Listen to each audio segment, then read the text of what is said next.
Ya, sementara itu pemirsa, kondisi sosial ekonomi wilayah Palestina terancam terpuruk lebih parah karena dampak pandemi COVID-19. Dan hal tersebut disampaikan dalam konferensi Perserikatan Bangsa-Bangsa tentang perdagangan dan pembangunan. Sebelum guncangan ekonomi akibat pandemi virus corona atau COVID-19, ekonomi Palestina diperkirakan akan mengalami resesi pada 2020 dan 2021. Dalam konferensi Perserikatan Bangsa-Bangsa dijabarkan proyeksi ekonomi Palestina semakin suram. Karena beberapa faktor diantaranya adalah aneksasi sebagian besar wilayah tepi barat yang diduduki Israel, diikuti ambruknya ekonomi karena anggaran kebijakan untuk menahan penyebaran COVID-19.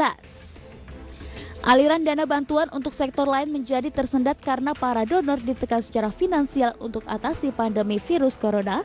Pejabat kesehatan Palestina telah melaporkan terdapat 215 kematian dan lebih dari 35.000 kasus infeksi virus corona di tepi barat Gaza dan Yerusalem Timur.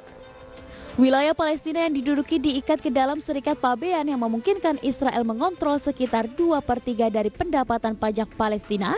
UNTAD memperkirakan bahwa sebelum pandemi peraturan ini mengakibatkan kebocoran ratusan juta dolar sumber daya keuangan Palestina ke perbendaharaan Israel.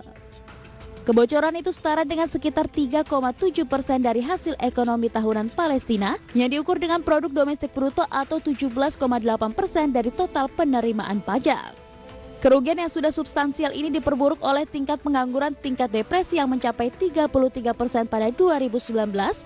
Bantuan donor juga anjlok dalam beberapa tahun terakhir dari 32% PDB pada 2008 menjadi 3,5% pada 2019.